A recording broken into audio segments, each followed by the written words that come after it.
दोस्तों, मैं हूं मनीषा और आज मैं बताने वाली हूँ लवड़ों के प्रकार। दोस्तों, जब जाहिर सी बात है लवड़ बहुत प्रकार से बनते हैं, जैसे सामान्य लवड़ हो गया, अम्लीय लवड़, क्षारकीय लवड़, ऐसे बहुत सारे लवड़ भी होते हैं। लवड़ के बहुत सारे प्रकार होते हैं। ये तो बहुत साधारण सी बात है, जब लवड़ बहुत प्रकार से बन रहा है तो इसके प्रकार भी बहुत सारे होंगे। तो चलिए हम आज इस पे बात ही करने वाले हैं, इसके प्रकार के बारे में।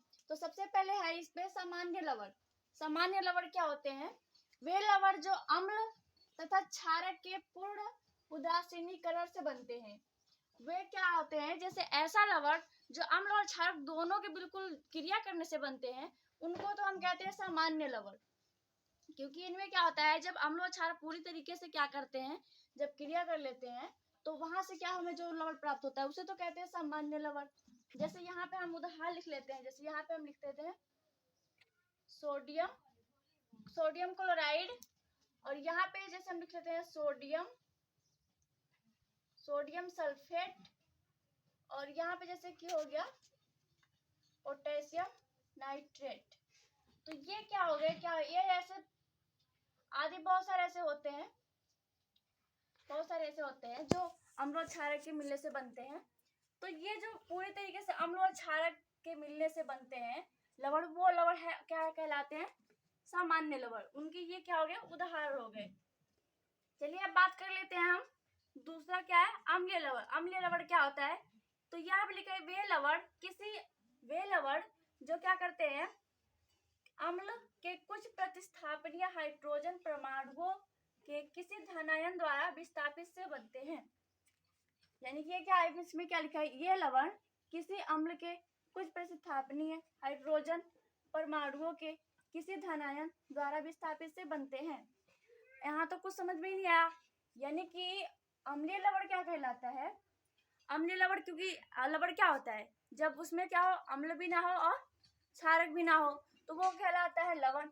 लेकिन कुछ ऐसे लवण भी होते हैं जिसमें अम्ल की मात्रा होती है, थोड़ा बहुत अम्ल की मात्रा होती है, पूरा हाइड्रोजन क्या होता है, नहीं निकलता है, थोड़ा सा उसमें क्या होता है, गुंजाइश होती है अम्ल की, उसे हम कहते हैं अम्लीय लवण। यानी कि पूरा क्या होता है, पूरा तरीके से अम्ल उसमें से हाइड्रोजन नहीं निकल पाता है, तो वो कहलाता है अम्लीय लवण। यहाँ पे लिखा है ना, कुछ प्रतिस्थापनीय हाइड्रोजन, जो कुछ प्रतिस्थापन हो जाते हैं, कुछ रह जाते हैं, तो उससे जो हमें अम्ल प्राप्त हो, जो हमें उससे लवण प्राप्त होता है, उसे हम कहते हैं अम्लीय लवण। इसका भी देख लेते हैं। जैसे यहाँ पे उदाहरण, जैसे यहाँ पे है हाइड्रोजन सल्फेट। इससे क्या हो जाता है, जब ये क्या करता है, क्रिया करता है जब किसी से अम्ल, तब हमें जानते हो क्या प्राप्त होता है, तब हमें प्राप्त होता है सोडियम बाय सल्फेट। इसमें क्या है, हाइड्रोजन का थोड़ा सा तो है, एक तो रह ही गया है हाइड्रोजन। यानी कि इसमें कहने का मतलब है थोड़ा सा हाइड्रोजन रह जाता है, थोड़ा सा अम्ल क्या है, अम्ल में थोड़ा सा हाइड्रोजन रह जाता है, पूरी तरीके से नहीं निकल पाता है, तो वो क्या कहलाते हैं, अम्लीय लवण। तो चलिए अब हम अगले बात कर लेते हैं। तो अब हम जान लेते हैं तीसरा, क्षारकीय लवण। क्षारकीय लवण क्या होता है? क्षारक क्या होता है दोस्तों, आपको पता होगा, जिसमें क्या होता है, हाइड्रोक्सिल आयन पाए जाते हैं। तो क्षारकीय लवण क्या होगा? क्षारकीय लवण, जैसे कि हमने पहले ही बताया था कि लवण में क्या होते हैं, लवण में ना तो अम्ल होता है, ना क्षार पाया जाता है, ना तो हाइड्रोजन पाया जाता है, ना हाइड्रोक्सिल आयन पाया जाता है। लेकिन फिर भी थोड़ा सा गुंजाइश रह जाती है कि इसमें क्या हो जाता है, क्षारक रह जाता है, जिसमें OH यानी हाइड्रोक्सिल आयन थोड़ा सा रह जाता है, तो उसमें क्या होता है, वो लवण होता है, वो क्या होता है, क्षारकीय लवण होता है। जैसे यहाँ पे मैंने लिखा है, जब किसी क्षारक के समस्त हाइड्रोक्सिल आयनों का रिहायनों द्वारा विस्थापित नहीं होता है, तो वो क्या कहलाता है, क्षारकीय लवण कहलाता है।